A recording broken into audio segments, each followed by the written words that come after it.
ni zani.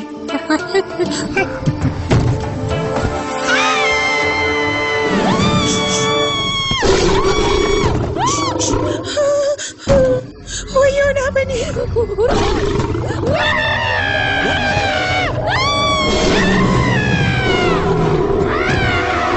Me kuma kace a nan kuikuyo? Waya,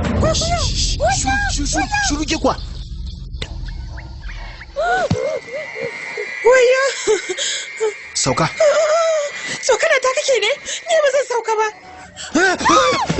Waya na shiga waya.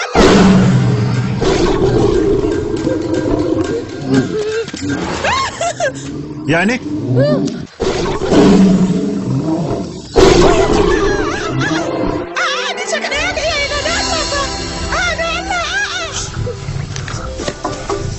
Zaki ba barkwanci bane. Ki kalle shi ido da ido. Kin gani? Kada ki ji tsoro. Na gani. Ke? Ai ba tsoro nake ba. Haka. Daga yau ba batun barkwancin zaki. Da bera ma ya isa.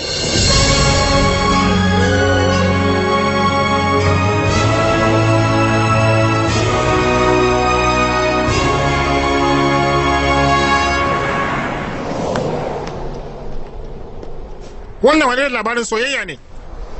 I'm asking what kind of love story it is. Yeah? Labarin soyayya da gaskiya. True love story din me? Ita yarinya ce ba. Dan ta barkwanci akan zaki sai ka ta wajen zakin. Yanzu idan na ce ina so daga mutuwa, kenan sai ka shake ni.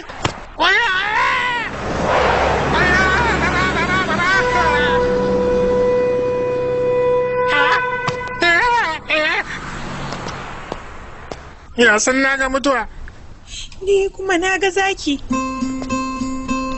Yau na ga zakin gaske ido da ido kwaikwayo. Aniyar zakin naki, ni wallahi a yanzu ma na fara mutuwa. Ram? Ram! Na ga zakin gaske ido da ido. Na sani. Wayyo Allah, zakin gaske fa. Kusa ba haka? Kusa sosai da sosai. Yana kallon cikin idanuna haka, ai ka gani. Wayyo Allah na.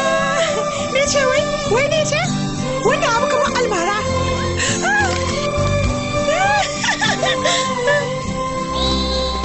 Hello? Yau na ga zaki ido da ido. Da gaske fa na gan shi. Ram ne ya nuna min shi. Mutum ya lasi na ga zaki ido da ido. Na yanke hukuncin cewa ni na fara fadawa kuma ni zan fara furta so. Yau